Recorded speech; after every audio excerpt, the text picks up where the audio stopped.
Hello, my fellow healers. My name is Adina, and I'm that healing girl. And in this pick a card reading, we're going to be talking about the energies of Sagittarius season. Sagittarius season starts November 22nd and ends December 21st. So it starts November 22nd and ends December 21st. And then we move into Capricorn season. This is a very magical time for me because it's like my birthday month. I'm a Sagittarius. I also am a Capricorn moon, so I feel these energies very strongly. I am a Gemini rising. We have a Gemini full moon coming up on December 4th.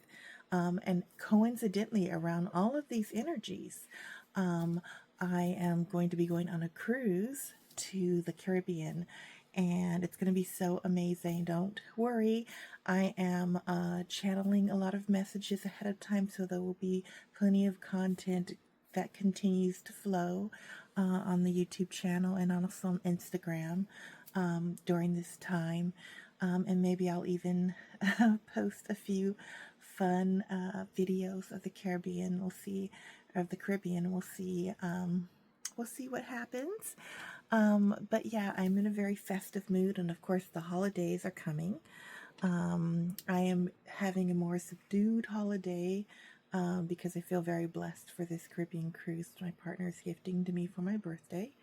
And I feel just that there's a lot of lack in the world today, and I'm trying to bring in energy of abundance and bringing in the most positive vibes for people that are really falling on hard times this holiday season. So a lot of my gift giving and receiving outside of this trip, which I've been planning for about a year now, is going to be pretty modest. I really want, I really want the focus to be on gratitude. And I'm so thankful for all the many blessings. And even though this channel is super small, I'm so thankful for anybody who chooses to take their precious time and watch the material that I create. Hopefully it's getting better and better and better than it was in the beginning. But I am still a newbie to content creating. I'm still a newbie to shooting videos and things like that. But yeah, so we're going to be talking about the energy of Sagittarius. And Sagittarius, of course, is ruled by the Temperance card in the major arcana of the tarot. And that is about balance. So one of the challenges I think is going to come up is balance, especially during Gemini full moon, because Gemini is the flip side of Sagittarius. So it's all about balancing out our energies, and Sagittarius is what I like to call manimals, womanimals. Whatever you want to call it, but we are in touch with both our instinctual and animal nature and also our spiritual nature, the nature of exploration. So we love our creature comforts as much as we love, meditating in a good ashram. So, and we're kind of like the party sign, so we can be guilty of excess, and sometimes we need to temper that and pull that back. And when we're in our highest exaltation, we are a balance of the earthly and the spiritual, or a balance of the sacred and the profane, right? So we're a balance of being grounded, and we're a balance of searching, and I am working on being that balance. But yeah, Sagittarius season brings all those energies in. And it brings in a sense of adventure and exploration. Now, of course, it's colliding with Mercury retrograde. So Mercury retrograde is somewhat restrained, right? And so in Mercury retrograde, a lot of times as Sagittarius or in the energy that's coming through, we want to kind of fool their shin. We want to go ahead and we want to explore and we want to do all these things.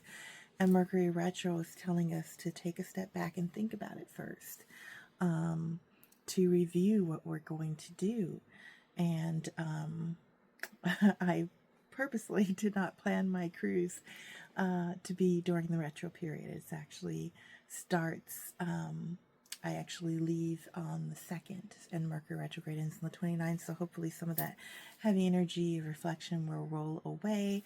I am using this time to like do all of the loose ends and packing and all the things.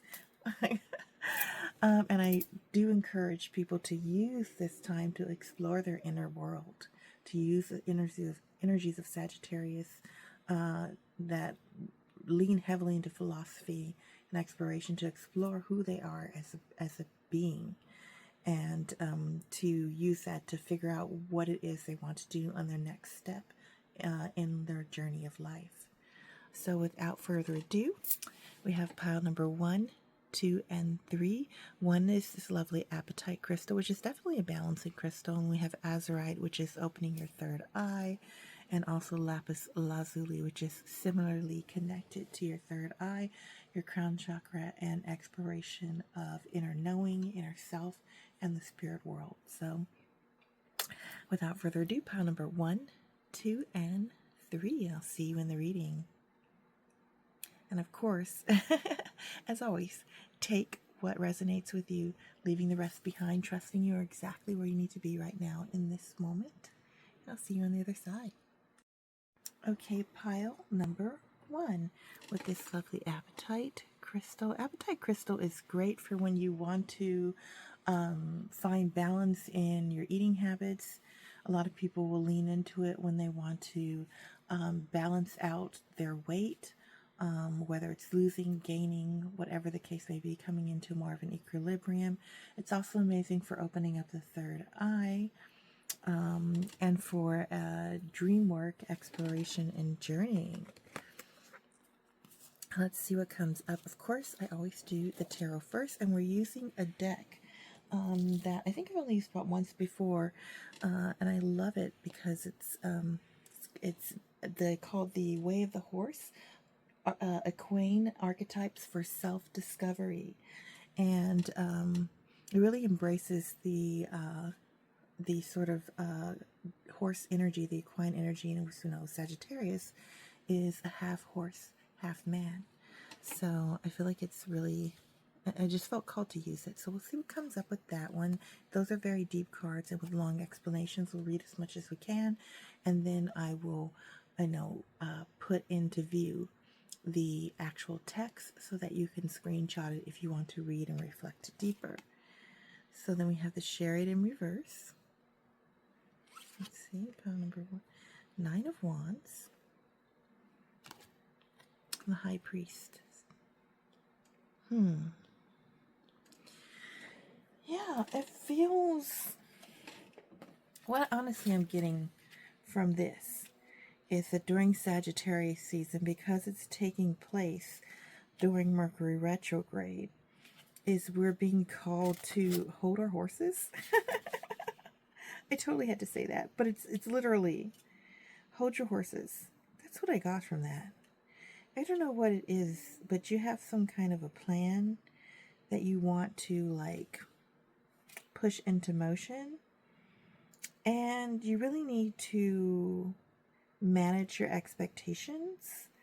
There might be a lot more difficulties and things that you need to plan out and that you need to hash out before you begin. I also get from this, because the Knight of Wands upright could mean that there's like some hidden enemy energy, and we talked about this in the last reading. I think there was a card deck that talked about this, but I talked about this on my Instagram channel for the new moon in Scorpio, that hidden enemies for some of you are going to be revealed. Possibility of it being somebody you trust, and with the High Priest energy coming into play, it might, how would I say this? It might sort of knock your trust in others for a while. It might sort of make you feel, I don't even know how to put this, but yeah. It might sort of make you feel like you can't trust people for a little while, but you don't want to stay in this energy. You don't want to entertain this energy for too long, but you do want to use it to cultivate some discernment. And in this deck, it's called the High Priest. But really, it's just, yeah. Yeah, it's called the High Priest in this deck, but it's in other decks, it's called the Hierophant. It represents Taurus. So I think that what you, it might not even be a person. What you are losing faith in might be institutions, pile number one. Certain ways, and this is a thing that has been coming up so strong in a lot of readings. A lot of people are losing faith in the standard institutions, and they're looking for new avant-garde ways not only to live and be, but to do things and to structure their lives. And I think you might be leaning into that energy. But there needs to be some plans first put into place. Yeah. Some of you, this has to do with like an adventure, or like maybe you want to move out of the country or start a business or do some kind of venture, and the universe is saying, no, hold your horses, especially don't start it during Mercury retrograde. Use this time to cement plans and details. And also with the High Priestess in there, you might benefit from not throwing the baby out with the bathwater. So if you feel like I don't want to deal with a certain traditional way of being, and investigate that traditional way for some things that you can save and sift out that might actually be of value, or some valid points that this traditional way of being might have, before you throw the whole thing away. That's another message I'm getting. But at the end of the day, it's going to be a lot of self-reflection within you. For some of you, the ones who are not actually planning a concrete venture, I think this has to do with the way of thinking and being. But you want to navigate this carefully, because, I'm getting the message of don't like demonize everything about the way you were raised or the way that you were taught, but to sift out what still is true to you, and to toss away the rest. So it's kind of like what I said in the beginning of a lot of my readings. Follow your intuition and take what resonates and leave the rest behind. That's the energy. Look at this. Look at this. Sagittarius. Yes. I literally said half man, half centaur, half horse. A lot of you, because of this is happening, you are reaching for new heights.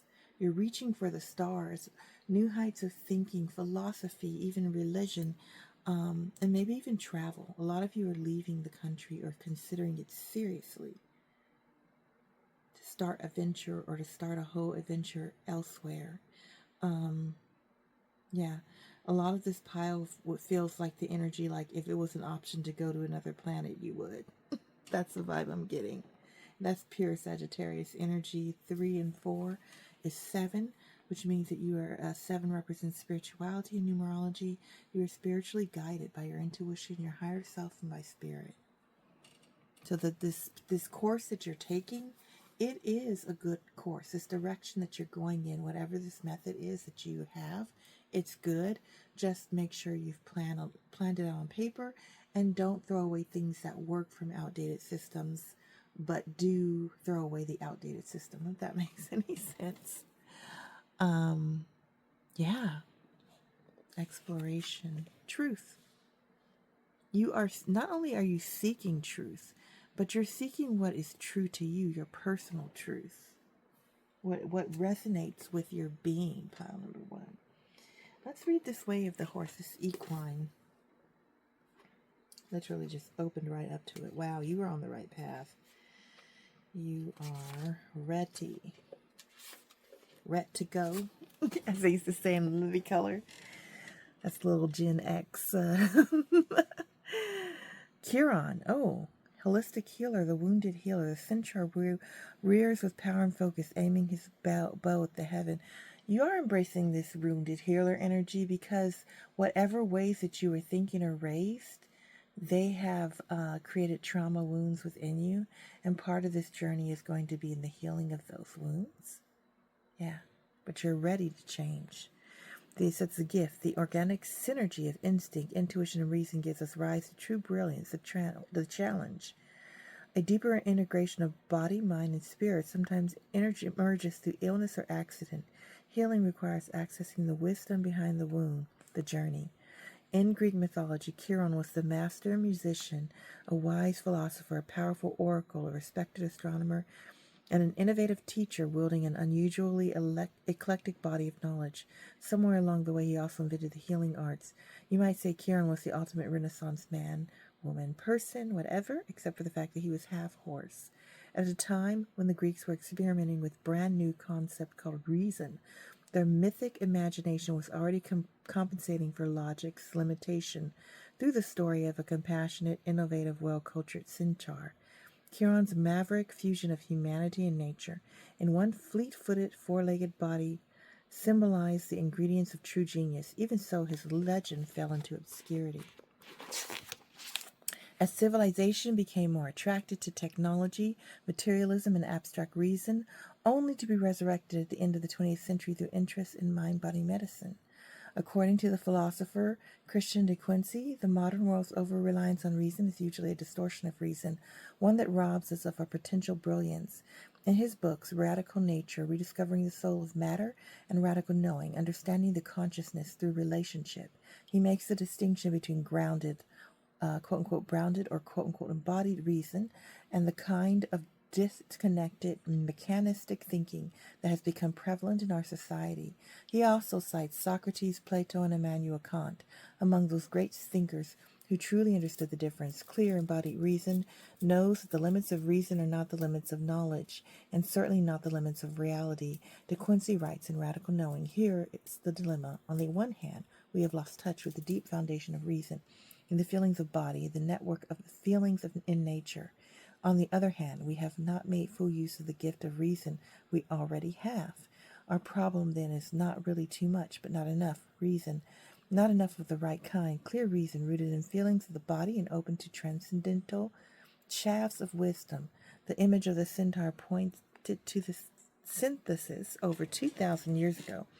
Though some of the ancient half-man, half-horse figures clearly lacked self-control, they were a rowdy, drunken bunch until Chiron came along and brought the potential of this archetype to fruition.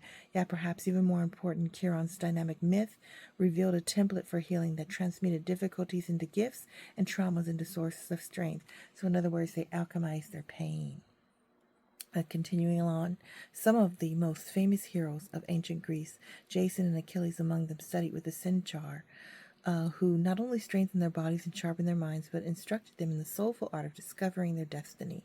Yet Chiron's own privileged past was altered by a seemingly senseless accident during archery practice. One of his prized students mistakenly shot Chiron in the knee with a poison arrow.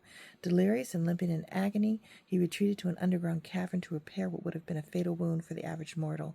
In trying different remedies, Chiron created the healing arts and went on to teach these skills to Asclepius, the Greek god of medicine.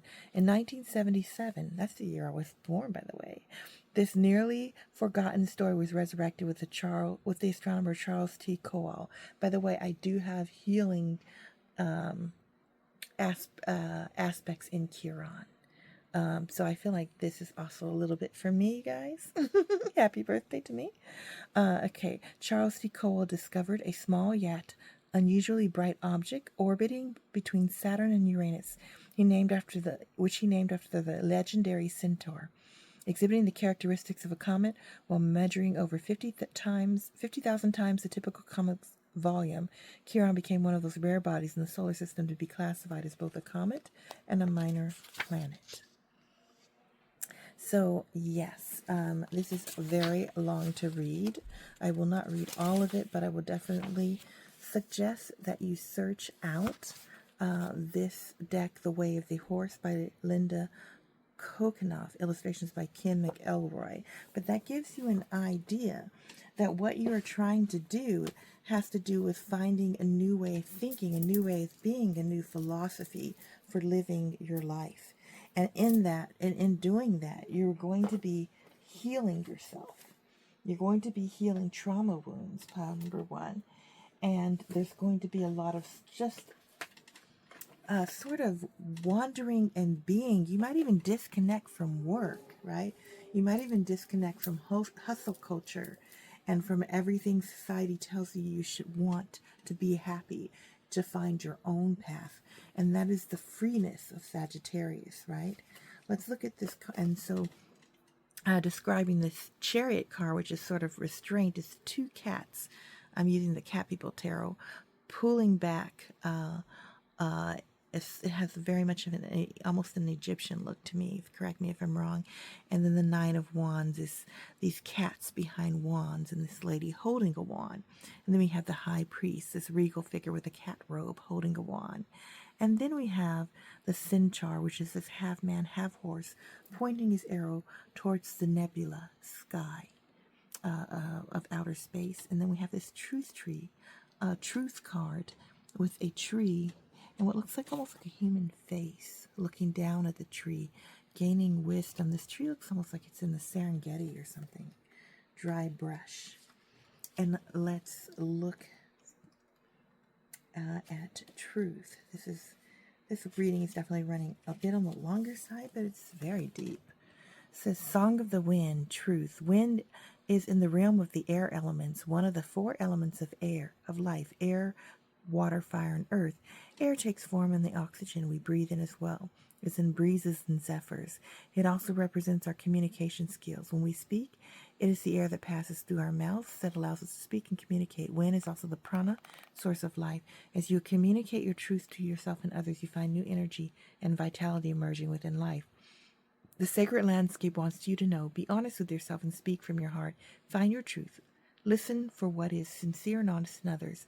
One of the most difficult things is to know what is true for you and what isn't. Sometimes it takes sincere silence to find your inner voice of truth. But once you find it, let go of anything in your life that isn't authentic. Share your truth with others. Release relationships in which you can't be yourself and can't be real. Being genuine can allow your spirit to fly and the song of your soul to be heard in the universe. That is the path you're on. You're on the path to authenticity, and you don't care what other people think or what other people are going to say. You are forming your own opinions about things, and you are speaking out about it. Pile number 1, that is the journey that you are going on, and perhaps whatever you're working on, if it's a tangible thing, some of you, it's this exploration of self. If it's the tangible thing, it's probably some kind of a project or something that lends itself to the exploration. Maybe you're writing a book or something, and you are also being influenced by the energies of Mercury, and Gemini. I feel like the full moon in Gemini, you might have an aha moment after Mercury retrograde goes direct. Well, that is all I have for you, pile number 1. What a deep and amazing reading. If this resonated with you, please like and subscribe, and then comment below with either a star, a horse, or a blue heart emoji. And I'll see you in the next one. Bye. Okay, pile number 2. So let's see what we have. We have this Azarite crystal, which is highly connected to the third eye on opening up your intuition. Of course, I always go with the tarot first. Knight of Wands, 9 of Cups, the Empress.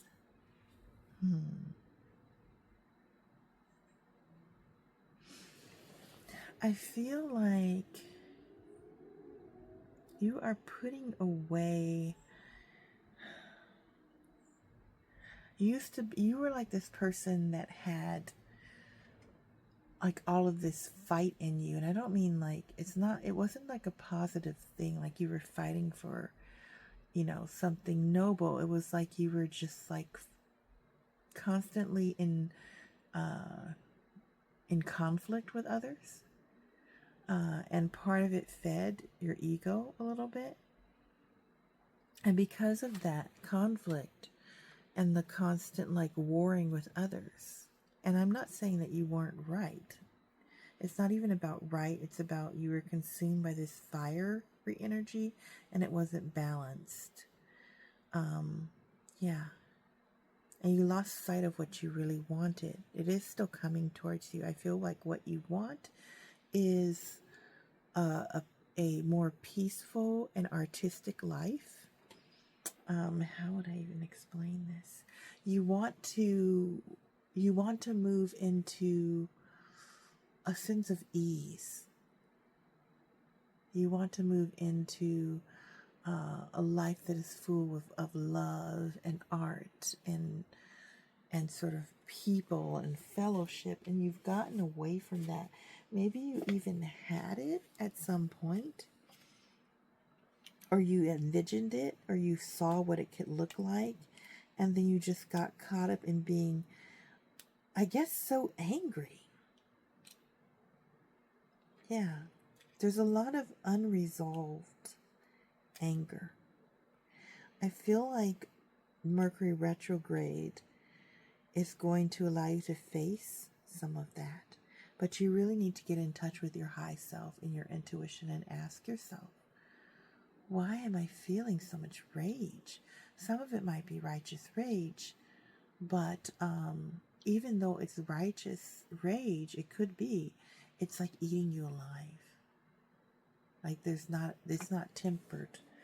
And the thing that I think you need to do is temper this anger or high emotion by channeling it into something that is productive. Yeah. By channeling it into something that is positive. And getting that, and this is, again, this is the energy of alchemizing things. The universe is saying whatever it is that you want to manifest with this Nine of Cups, whatever wishes you have, they're being blocked by a large amount of anger that you need to face. Whether this is anger from past traumas, from childhood, from the way the world is right now, which is totally valid, to be honest. But you need to find balance. Otherwise, it's kind of burning you up. It's burning you out, to be honest. It's like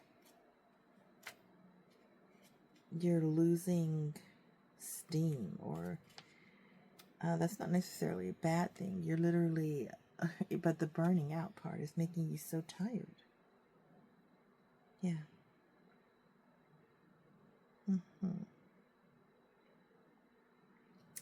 And it's weighing you down. It's weighing you down. Let's see what 35. Put this here. Let's push this down just a bit so we can put this down here. It'll be more visible. Let's see what that card is. And so we have the Knight of Wands. He's riding this giant cat, right? And it's in reverse. It's this scepter. And then the Nine of Cups is this sort of emperor figure with a scepter that it has a cat on it holding up this cup that's bubbling, and then the other 8 in the background. So it's fulfilling a wish, right? It's bubbling up this sparkly ether substance. And then we have the Empress sitting there in her wonderful Art Deco robe with her cat at her feet. And then we have this horse that again has a horse. This is very definitely going to happen during Sagittarius season, because you have this half human, half horse, but it's a female figure this time. And it looks like there's a dove and a dolphin flying out of one side, a dove and a dolphin in ether, a waterfall behind her. And then we have her wearing this like Greek toga. right? She's in like a cave or a rock face. Let's see what this is. There we go. It just pulled right to it. Keeper of mysteries. Initiation, intelligence, and nature, borderland personality. A dove and a dolphin leaped from the hands of the mare-headed goddess, a figure so ancient and mysterious she was almost lost to history. A lot of you are doing this philosophical sort of spiritual work too. It says, the gift. Demeter meets you in the cave of initiation, holding the promise of peace, prophecy, expanded consciousness, and a deeper, more soulful relationship with nature. The challenge. Past traumas must be faced to reclaim power that was taken from you. Yes, that is the challenge, pile number 2. The journey. Long after the mythical world lost believability and importance in our culture, the centaur remained a recognizable figure. This image, after all, could be interpreted as, some of you might be drawn to pile number 1 as well, but this image, after all, could be interpreted as the human mind controlling an equine body. The mare-headed goddess, on the other hand, threatened the very notion of man's superiority. Even to conceive that such a being could function, one must concede that nature has an intelligence of her own, unspoken perhaps, but graceful, fertile, and capable even of directing the creative power of opposable thumbs, allowing her to activate horse wisdom in the human world. It is no surprise she was virtually outlawed when civilization moved to subdue and exploit the earth and all its creatures, women included. Rising from the mists of time, this long-neglected archetype urges us to explore the nonverbal, non-predatory, heightened sensory and extrasensory wisdom that horses embody. Fully resurrected, she could easily become the patron saint of those highly sensitive people who feel betrayed by our aggressive, mechanized culture. In fact, the very myth of the mare-headed goddess deals with grape. We can't say the R-A-P-E word on here without getting censored. Fury, isolation, forgiveness, purification, and sacred birth. Her story offers a template not only for the initiation of trauma survivors, but for those of us who feel powerless in the face of this civilization's thoughtless violation of Mother Earth. It says, most collections of ancient myths include some mention of the Greek earth goddess Demeter, though it is very rare to come across her horse-headed alter ego. She was also famously mother of Persephone, Kore, the innocent beauty kidnapped by Hades, lord of the underworld. Frantic and distraught, Demeter begged the gods to retrieve her daughter. Still no one on the Mount Olympus felt moved to help the grieving goddess, until the earth's vegetation died in the wake of her growing depression, threatening to starve human and beast alike. Concerned that no one would be left to offer sacrifices to the gods, Zeus finally interceded. A compromise allowed Persephone to visit her mother each spring, resulting in a celebration of flowers, fruits, and grains. Yet each fall, when Persephone returned to Hades, the trees loosed their leaves as Demeter mourns once more. Still widely taught children as an explanation for the seasons, this myth has deeper symbolic implications. I'm just going to hold this here so that you can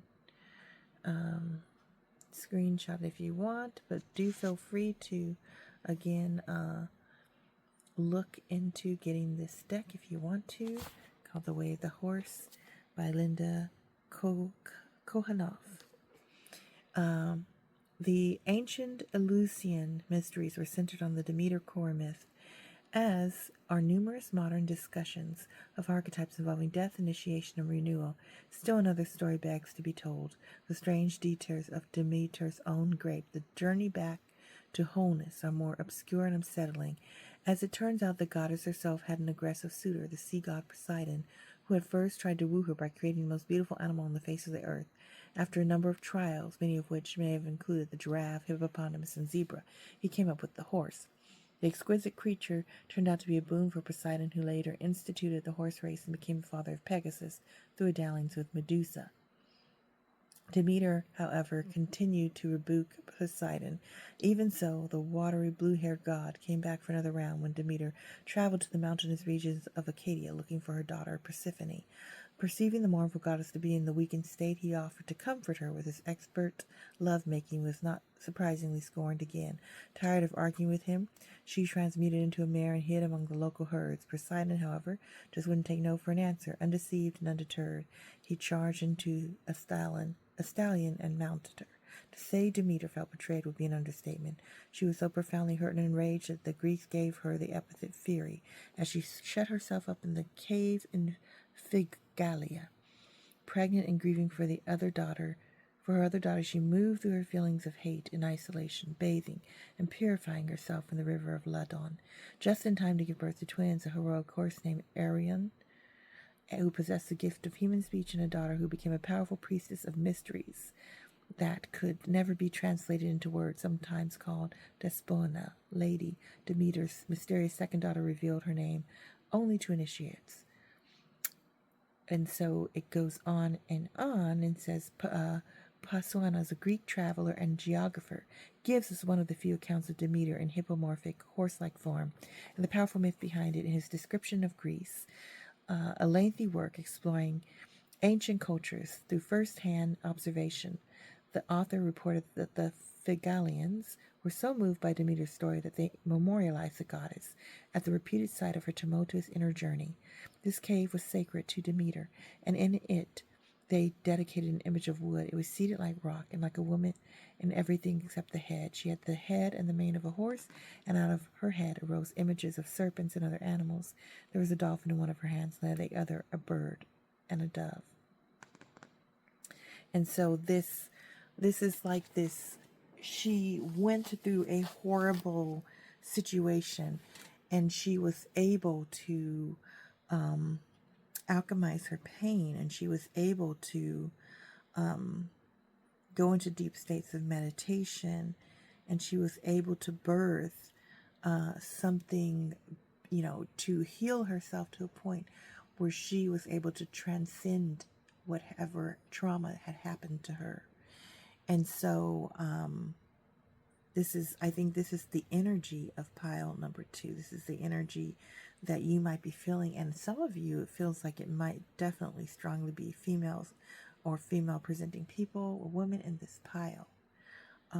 And so some of you might have gone through SA and are dealing with the trauma and are trying to look for ways to alchemize it, and having a lot of rage to transmute and process. That is what I'm getting. And that rage, however justified, is blocking you from progressing through life. And so Mercury retrograde is asking you to face that in constructive ways. This card, Flexibility, that came up from the Sacred Destiny deck, it's a lion surrounded by high reeds. And then there's almost like a tunnel. The reeds form like this tunnel. And you're looking at the lion as the sunshine and light at the end of the tunnel, right? And I think that's representative of the journey that you're going to be going through to look till you get to the light at the end of the tunnel. Let's see what Flexibility says. It says bamboo in the wind. Oh, it's bamboo. Symbolism of bamboo runs deep. Whereas many larger, seemingly stronger trees will break in high winds, bamboo simply bends and sways. Its flexibility allows it to survive and even thrive while other species suffer. Even during the hard winter, when its branches are laden with snow, bamboo doesn't break. It snaps back when the snow melts in the spring. It also has strong root system so that even during great storms it survives. Additionally, it's often a symbol of abundance because of its rapid growth. Its upward verdant constant growth is used as a metaphor for the fulfilling rise of prosperity. Sacred Landscape wants you to know the meaning of this card is rich and varied. It cautions you to be flexible in your life, be willing to bend and yield. There are times to stand strong, and there are also times to go around a situation rather than face it head on. This card suggests being amenable to change. It is also a fantastic card for abundance and prosperity, and it suggests that if you're flexible, prosperity can and will come your way in all areas. Additionally, it suggests that a time of rapid growth is ahead. Don't resist it. The time is right for the surge of spiritual growth to occur. I'm also getting from this that the flexibility is you are the bending but not breaking. Whatever challenge you have been up against, pile number 3, the universe is saying it did not break you. You bent, but you did not break, and now it is time for you to allow whatever traumas you had to start to heal, to start to wash away, so to face them so that you can release the rage and be left with the lesson, and to alchemize pain into something of beauty. You might be drawn to pile number 1, but whatever this trauma is, pile number 2, sending you so much positive vibes and so much compassion, because it's very hard to do this, and it's a very hard journey to be on, speaking from personal experience of having had childhood traumas and family traumas that I have gone through in my own life, and I feel like I'm continuing to emerge stronger and stronger on the other side. So there is hope. You don't have to get buried by all of this anger and rage. You can transmute it into something that is more joyful. It takes time and patience and soul searching, pile number 2. But this Mercury retrograde energy is going to give you a push in that direction, and also some space to heal. And that is all that I have for you. If it resonates with you, please like, subscribe, and comment below with a star, with a horse emoji, or a blue heart emoji, and I will see you in the next one. Bye. Okay, pile number 3 with this lovely Lapis Lazuli. Yeah. Let's see what we have, excuse me, for you. Mercury retro feels like a very powerful time for processing. It's very strong and deep emotions. Pile number 3. This has come through in the other 2 readings. Let's see what comes through for you. The World. Oh, pile number 3 always has an extra card. Page of Swords, 7 of Swords. Oh my gosh, you have even more. 6 of Wands, King of Wands.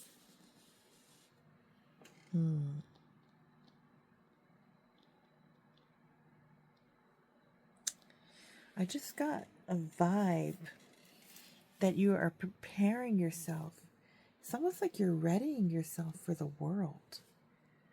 You're readying yourself to take on the world in a good way. The 6 of Wands is, celebration for, so we have the world. And in that card, it's like this cat, this woman with the cat mane on her head and a cat by her feet. She's holding the world in her hands. And then you have the Page of Swords. There's a warrior with a necklace on and a chain earrings, and she's got a cat by her side. I love this cat, people, tarot. And she's wielding a sword. And then you have the 7 of Swords, which is almost like an Egyptian pharaoh, a female pharaoh, and she's got a cat sort of suspended in this nebulous sky. And then you have these 7 swords, one that she's holding, the other that are around her, staked in the ground. And then you have the King of Wands, who is this kingly figure with a cat on his crown, a cat near his feet holding a scepter. And then the 6 of Wands. You have this other sort of princely figure with 6 wands in his hand and 3 cats by his side, right? And I'm getting this with the 6 of Wands, that you are ready to take on your accolades. With the King of Wands, you are ready to embrace like the world, commerce, philosophy. With the Page of Wands and the Page of Swords, you are learning to be discerning with the people that you encounter in the world. There's some people that will get you to where you want to be, because you definitely have goals. This feels very career orientated, to be honest. Either you are wanting to secure a job, or you are in a job and you are looking to move up the ladder or move within your career into another sector of that career, into a more powerful position. Like maybe you want to leave that job and you want to move to doing something else in the same wheelhouse that you are trained in, but maybe at another more ambitious company or something like that, or place of employment. That is what I'm getting. And so you are sort of discerning with this Page of Swords who you can trust, whose words you can trust, whose opinions you can trust. And you're learning how to use networking skills, especially with this King of Wands. You're trying to connect yourself to powerful individuals. Yeah. You're trying to connect yourself to movers and shakers. And, yeah, you're trying to, with the Seven of Swords, you're trying to plant new goals, new goalposts. Yeah, with the Seven of Swords, you're planting new goalposts for yourself to pursue. With this Page of Swords, you're kind of like, anybody who gets in the way of my pursuit is, you're saying, kind of like, get out of my way. And it's not in a mean way. It's more of just you're prioritizing. Like if something is dragging you down, and no matter what it is, and it's not leading you towards your goal, you're kind of going to put it on the back burner or cut it out of your life. And that's not necessarily bad. With this World card in reverse, it feels like you're still in the building stage. You're not quite there. You're not quite being recognized for all that you can do. And your full potential is not quite being recognized. But with the Six of Wands upright, it will be. And just, I feel like just keep on keeping on. Keep on doing what it is that you're doing. And eventually you will get the recognition because you're working tirelessly. You're forming networks. Yeah. Yeah. Yeah. And the thing is, with this World in reverse as well, don't lose sight of your goals. And don't be afraid to think outside the box a little bit. And don't lose sight of the vision that you had when you first started. Don't get caught up in the flattery and all of that. Keep on the straight and narrow path of hard work, dedication, and respecting the process. Respecting that if you follow the process, the results will come. Let's see. Yeah, this black horse, it kind of reminds me of, remember, I don't know if you remember, but for all Gen Xers like myself, we remember the movie called Black Beauty, and the determination, excuse me, that was required for this boy to bond with this horse and then to win this race, I believe. I used to love that movie. That was one of my first favorite films I watched over and over again. Highly recommend it. Let's see what comes up with the Way of the Horse. Again, we won't read the whole thing, but if you are interested in this deck, it's just really, really long, but I try to get the gist of it, and I try to hold up the pages to screenshot if you can, but it's by LindaKohanov. It's called The Way of the Horse. Let's look at 38. Going ahead a bit. Just give me a moment. Because this book is long. It says Rasa Dance. We're going to hold this up here so that you can see. A swirl of energy. It says Rasa dance, authenticity in action, co-creation, the music of connection. The swirl of energy connects two beings dancing in spontaneous flow. Free from the limitation of species, roles, and expectations, they move in timeless communication where thought becomes form and open heart leads to the dance. The gift. Here's where you put all the pieces together, where the new concepts and conventional methods fuse and expand, creating unexpected possibilities. Authenticity in action draws on responsiveness, assertiveness, discernment, physical collection, mental and emotional agility, fluidity of consciousness, imagination, nonverbal communication, subtle body awareness, intuition, consensual leadership, and the paradox between boundaries and oneness. The challenge. When two beings move in synchronicity, a great consciousness arises, and with it a feeling of ecstasy. Can you stay present and focused during these moments of intense joy? Can you accept the gift of expanded awareness without becoming addicted to it? If the next moment offers frustration, indecision, conflict, performance anxiety, or miscommunication, can you dance with that too? The journey. The idea of the Rasa dance came from an unexpected challenge. Early on, I was surprised to find that some students who access greater sensitivity, heart-based awareness, and intuition during a weekend workshop were virtually paralyzed when they returned home. Equestrians seemed to have the hardest times. They not only witnessed horses acting intelligently, these people experienced incidents where these four-legged facilitators taught profound lessons about life, love, and consciousness. Once certain riders and trainers realized that horses could be trusted to guide humans to greater balance and awareness, conventional concepts of riding and training felt like slave driving. These people weren't just motivated to sample the benefits of not doing. They suddenly found themselves stuck there, incapable of asking their mouths to do anything. Horses spend a lot of time milling around in rarefied states of being, but they also connect through movement. They keep to the end, but they definitely know the yang. The way of the horse can open our conditioned bodies and minds to a whole new world of sensory and extrasensory awareness.